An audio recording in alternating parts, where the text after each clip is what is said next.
or, well, so the top one is a Savannah Sparrow, which I've missed by a couple of hours, or not even, I mean, just a string of bad luck events. Yeah, I'm waiting for the next one, obviously. And then I've got a list of all the species which have been seen either on Corvo or Flores, but which I still haven't seen. It's getting smaller and smaller, but it's so I think I will never see a Western kingbird. And we did try to go and see this one. We tried to cross to Flores. Because of the weather, we had to wait for 2 days. And so when we arrived, it was gone. Connecticut warbler, we didn't even try because it was never seen in the field after being trapped. Black-billed cuckoo was one of these, but I'm at last saw one last year, so I was very happy with that. The only previous records were one on Corvo, one on Flores. And I think I'm not sure I still have other species which have been seen on Corvo and Flores, which I've never seen. Okay. There was a Cape May, but I managed last year as well. So hermit thrush I managed recently. So yeah, but I keep this list of the species which have been seen on Corvo or Flores, and which so I still basically haven't a bit seen. of a target list. Yeah, exactly. It's kind of to keep you. It's hard to have a target list now, so it's either this or then you have to think of new species for the Western Polarctic, which are obviously not coming very often. Okay. So. And so Arthur said his best blocker was the summer tanager. Do you have one as well, Pierre? Well, I had the Prothonotary warbler, but I ruined it last year when I found another one. So I ruined my own blocker. Well, summer tanager is one from 2006, which still not many people have seen. Trinidad petrel is still a very good one. What else? Obviously, the biggest one now is Warbling Vireo, because only Paul and I saw it. And then also chestnut-sided warbler, which I've seen twice. And the first time, it's one of the only birds that we never found again, so no one else saw it. Then the second record was by Peter Stronach, Bob Swan in late September. No one else was on the island. And the third record was last year, the same day as the Warbling Vireo, and again only Paul and I were on the island, so no one else. So it's Warbling Vireo and chestnut-sided warbler are probably the biggest blocker now. Yeah. Okay, so we still have some catching up to do. We had a question about how expensive it is. Arthur, do you think it's expensive trip to go to Flores and Corvo?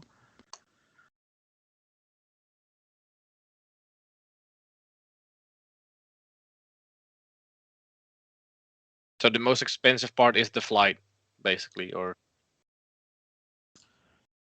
If you book in advance, the flights can be surprisingly cheap from Lisbon. You can have a return from Lisbon to Corvo for less than 100 euros return. But you have to, so one tip, you should never book several islands. If you go straight to Corvo, if you buy your ticket Lisbon to Corvo, then you won't have any stops really. But it's going to be very cheap. And then you can have cheap flights to Lisbon from most of the European cities now. So the flights can be quite cheap. The accommodation are typically around 30 euros per night. And then the beers are very cheap on Corvo, and the food is reasonably cheap. So I would say 40 to 50 euros per day taxi accommodation, food, drinks, and the flights. So it's it's not too bad, I would say. That sounds good. And so you talked about the accommodations a bit. So, but they're mostly fully booked now, I think, since it's becoming very well popular.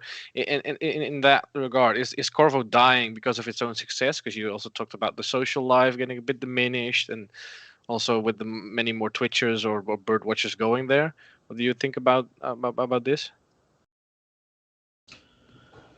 I wouldn't say it's dying of its own success. It's the success brings good and bad sides. The bad side is it's less of a small group family, a single crew. No, there are more different crews, and sometimes you can spend a few days on Corvo without seeing sometimes I realize someone is on Corvo after just a week, which was never the case before, obviously. So that is a downside. But the good side is more people, more birds. I mean, the last years, I mean, have been incredible because a lot of the new crews are hardworking, go to places where you don't usually go.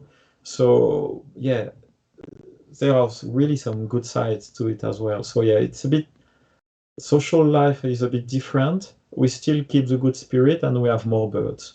So it's there are pros and cons. Okay, fair enough.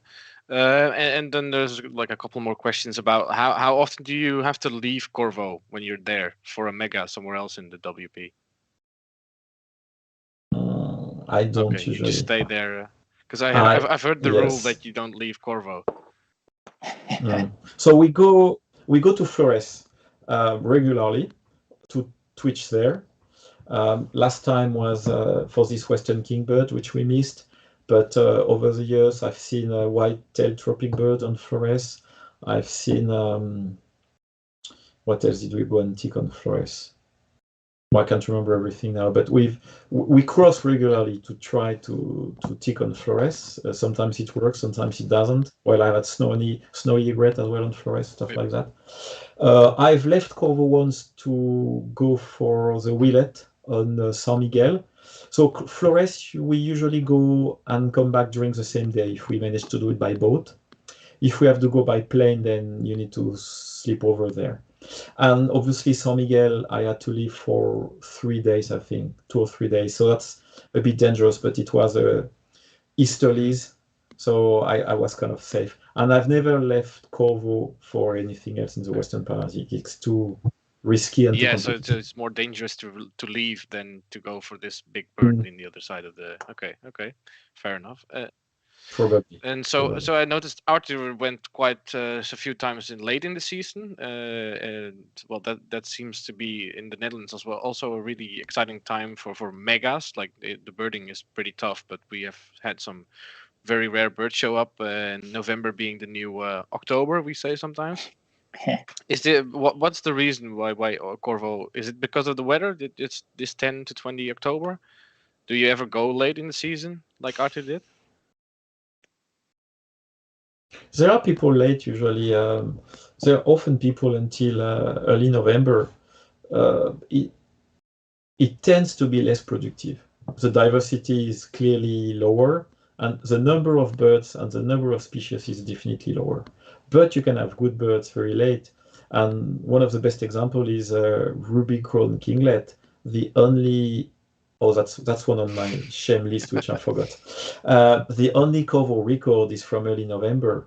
David Monticelli was on his own on the island, so he had the bird for himself. And that was late. And obviously, I would say you would need people from early September to late November, probably. But I saw.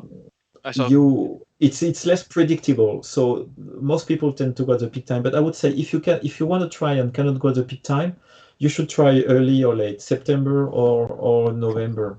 They can be rewarding. Did anybody try in spring? Yes, no one had any success, but I think again the key is probably the weather. So probably going after a strong spring storm, and also probably try not to go alone. Corvo on your own can be very frustrating. It's hard to find your own birds actually, and people who've tried in spring, I think, have been in small crews and also, if you go for the first time on Corvo, you're not very successful. So I think most of the people who've tried Corvo in spring were not Corvo regulars. So I would be curious to see what a small crew of Corvo regulars after good weather in spring can find. And that's actually something we've been discussing this plan for a while, and it's going to happen. I don't know when, but it's going to happen. Okay. Well, I think we should wrap it up there then. And I thank you both for a good night. Good talk. Thanks, Sorry. Yes, and a good night to all listeners and people out there. Thank you very much. Okay. Goodbye. Bye-bye. Thank you. Bye.